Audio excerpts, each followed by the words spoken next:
Hi friends, இன்னைக்கு நம்ம evening ஸ்நாக்ஸ்க்கு ragi புட்டு பார்க்கலாம். ராகி புட்டு ஈவினிங் குழந்தைங்களுக்கு ரொம்ப ஹெல்த்தி. ராகி மாவு எடுத்துக்கலாம். ராகி மாவு நான் பேக்கெட் மாவு எடுத்திருக்கேன்.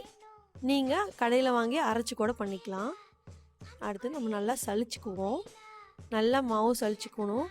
சலிச்சதுக்கப்புறம் கொஞ்சம் நம்ம உப்பு சேர்த்திக்குவோம். உப்பு சேர்த்து ஒரு மாவு கலக்கி விட்டுட்டு அதை பிறகு நம்ம தண்ணியை ஊற்றி கலக்குவோம். தண்ணி ஊற்றுமே தெளித்து தான் அதை நம்ம நல்லா பிணைஞ்சி விடணும். அப்போ தான் மாவில் நல்லா அது ஊறும்.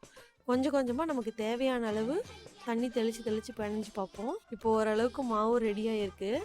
அது எந்த மாதிரி இருக்கணுங்கிறத நான் பிடிச்சி காட்டுறேன். மாவு கையில் பிடிக்கும்போது உதிரியாக பாலாக இருக்கணும். இல்லையா, நல்லா டைட்டாக பிடிச்சி பார்த்தா ஒரு கொழுக்கட்டை பதத்துக்கு மாவு நீங்கள் நசுக்குனா உடையாத மாதிரி இருக்கணும். மாவு உடையாத இருந்தது அப்படின்னா மாவு பதம் கரெக்டான பதம் வந்துருச்சுன்னு அர்த்தம்.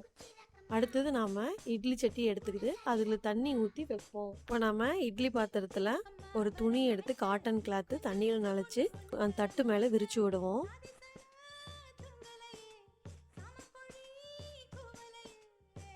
விரிச்சு வச்சுட்டு நம்ம பிணைஞ்சு வச்ச மாவு இருக்கு இல்லையா, அதை எடுத்து தட்டுல மேல அலங்காம தூவி, இந்த கேப்ல தண்ணி சூடாயிருச்சான்னு பாத்துக்கோங்க. தண்ணி இப்போ நல்லா சூடாயிடுச்சு.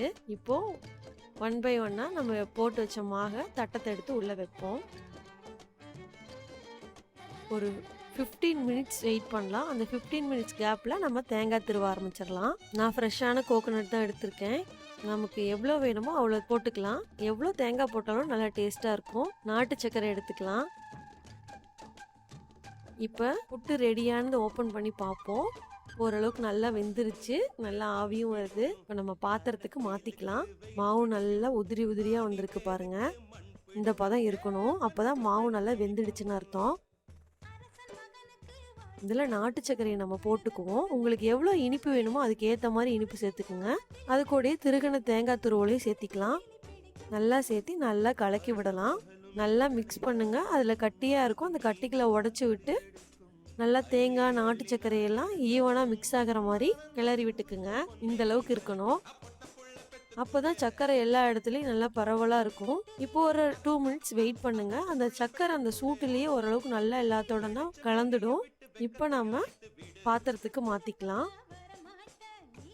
ஈவினிங் சுட சுட ஸ்நாக்ஸ் ரெடி. ஹெல்த்தியான ஸ்நாக்ஸ் இது. இப்போ நம்ம ஃப்ரெண்ட்ஸ்க்கு ஷேர் பண்ணுறதுக்காக பாக்ஸ் நான் தனியாக பிரித்து வச்சுட்டேன்.